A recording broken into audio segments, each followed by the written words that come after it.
제도권 주식 분석 모닝콜입니다.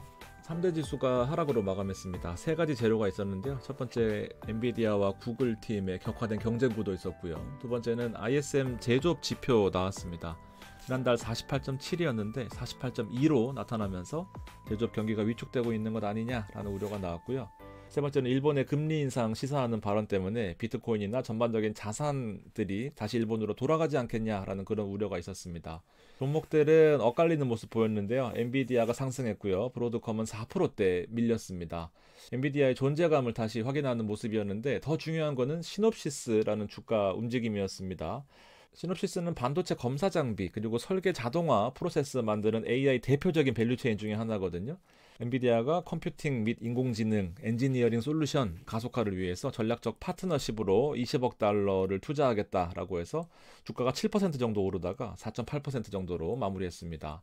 최근에 TPU의 구글 공세 때문에 잠시 주춤하던 엔비디아가 젠슨 황 인터뷰를 통해서 또 반등하는 모습인데, 중국에 대한 어떤 기술적인 수출 제한에도 불구하고 중국은 보너스다라는 기회 발언으로 시장이 좀 상승하는 모습 보였습니다. 자, 브로드컴의 주가가 4% 하락했습니다. 지난주 한 주를 뜨겁게 달궜던 구글의 TPU의 설계 파트너가 브로드컴이거든요. 당연히 예상했던 반대, 엔비디아와의 경쟁에서 결국 이 범용성을 앞지를 수 있겠느냐, 과연 엔비디아의 생태계에 도전을 해? 뭐 이런 의견이 엇갈리면서 결국에는 TPU도 GPU가 필요하거든요. 사실 지금까지 GPU의 아성에 도전하는 가장 큰 어떤 경쟁자다, 뭐 이런 내용이 있었고요. 뭐 실적 발표를 앞두고 있습니다. 12월 11일이거든요. 우리나라 시간으로 장 종료 후에 발표되는데 개인적으로도 기대되는 바입니다.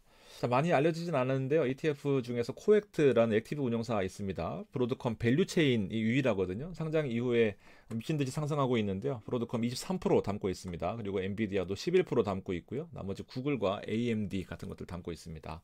두 번째 ETF는 시총 1조를 달성한 에이스 미국 빅테크 탑7 플러스입니다. 브로드컴을 약 11% 정도 담고 있고 나머지 빅테크들로 90% 정도 채워져 있으니까 한번 살펴보시면 좋겠습니다.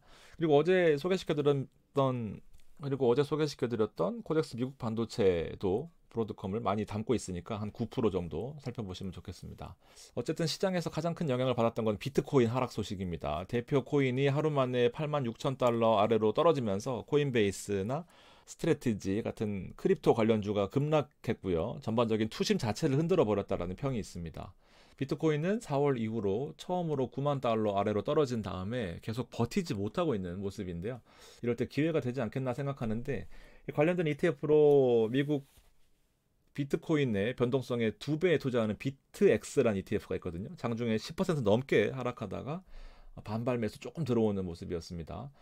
자, 반대로 소비 섹터는 한 타임 늦게 반등하고 있는 모습이거든요. 홈디포 같은 거 차트 보시면 알겠지만 보통 12월로 가면서 연말 특수나 소비 증가 이런 것 때문에 주가가 반등하는 모습이 좀 나타나는데 좀 뒤늦게 반등하는 모습이었습니다.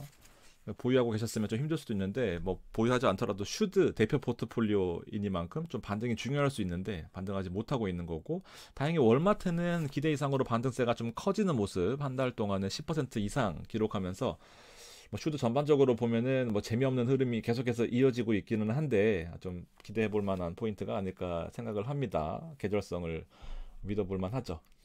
마지막으로 원자력 관련해서는 뉴스케일 파워, 오클로, 센트러스 에너지, 그 다음에 CEG 같은 종목들 대표적으로 밸류체인을 구성하는 ETF들이 많이 있는데요. 전반적으로 모두 큰 폭으로 하락했습니다. 소울 미국 원자력 SMR, 그리고 상장한 지 얼마 안 된 코덱스 미국 원자력 SMR도 추가적으로 매수해야 될 것으로 보이고요. 양자 컴퓨팅도 많이 밀렸습니다. 아이온큐와 리게티, 그 다음에 D-Wave 퀀텀 같은 대표 종목들이 하락폭이 커지면서 일정 표준 편차를 넘어선 모습이거든요. 키움 양자 컴퓨팅 모아가시는 분들 추가 매수 고려해 봐야 될 것 같습니다.